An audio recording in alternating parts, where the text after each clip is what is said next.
Bonjour, sur Bible Pas de Café. Voilà, donc je passe aujourd'hui car nous sommes arrivés au chapitre 52 du livre des psaumes. On va l'écouter ensemble, ensuite on va parler de la nouvelle alliance. Psaume 52. Pourquoi te glorifies-tu de ta méchanceté, tyran? La bonté de Dieu subsiste toujours. Ta langue n'invente que malice, comme un rasoir affilé, fourbe que tu es. Tu aimes le mal plutôt que le bien, le mensonge plutôt que la droiture. Tu aimes toutes les paroles de destruction, langue trompeuse. Aussi Dieu t'abattra pour toujours, il te saisira et t'enlèvera de ta tente, il te déracinera de la terre des vivants. Les justes le verront et auront de la crainte, et ils feront de lui le sujet de leur moquerie. Voilà l'homme qui ne prenait point Dieu pour protecteur, mais qui se confiait en ses grandes richesses et qui triomphait dans sa malice. Et moi, je suis dans la maison de Dieu comme un olivier verdoyant. Je me confie dans la bonté de Dieu éternellement et à jamais. Je te louerai toujours parce que tu as agi. Et je veux espérer en ton nom parce qu'il est favorable en présence de tes fidèles. On va parler au sujet de l'alliance de sang. Et maintenant, on va un peu lire à ce sujet. Venez avec moi. Dieu a fait un projet de créer sur la terre quelqu'un qui c'était semblable à lui. Faisons l'homme à notre image, selon notre ressemblance. Dieu a mis l'homme sur terre pour refléter sa gloire et son autorité. Par contre, l'homme s'est vendu comme esclave de l'ennemi lorsqu'il a choisi le chemin de la désobéissance. Mais Dieu, à cause de son amour, n'a pas abandonné l'homme et il a déclaré son projet à l'ennemi. Tu as fait une alliance avec l'homme en passant par la femme. Vous les avez trompés, mais je te dis que je vais utiliser la femme pour amener sur terre autre fils. Ce fils sera une semence de ma part, et non de la part de l'homme, et celui qui viendra va détruire ton pouvoir. Après quelque temps, Dieu a commencé à mettre en œuvre son plan, passant par une alliance de sang.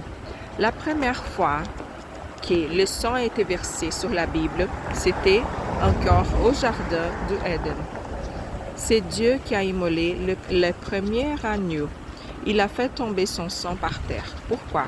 Parce qu'il y avait une alliance entre Dieu et Adam.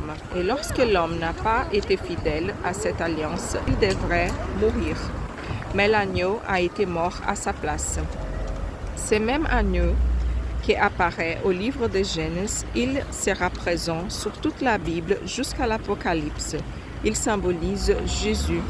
C'est quoi une alliance de sang? Une alliance de sang est un contrat entre deux personnes qui est tellement fort ne peut pas être cassé sur peine de mort.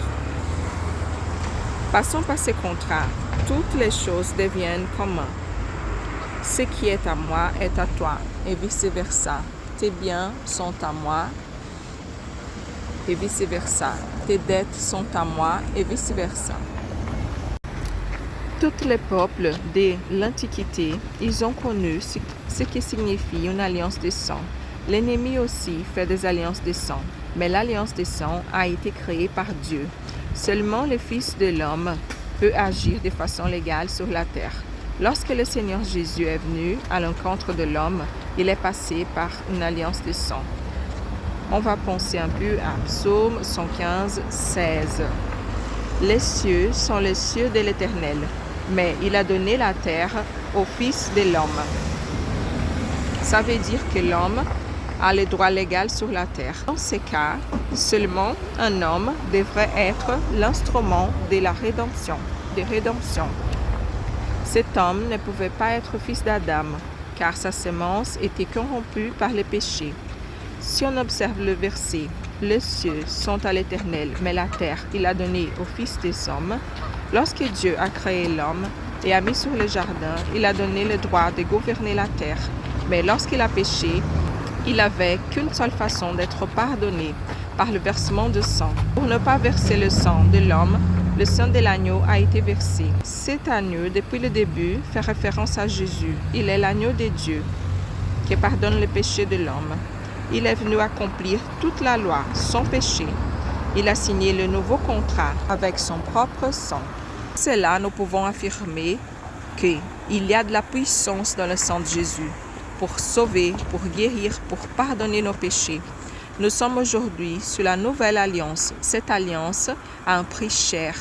Elle n'a pas un prix ni de l'or ni de l'argent, mais de sang innocent de l'agneau de Dieu. Elle a le pouvoir de nous purifier de tous les péchés.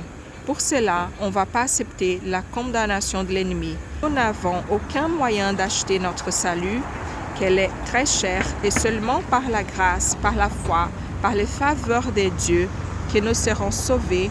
Et lorsque nous comprenons ceci, nous vivons d'une façon plus légère. Voilà.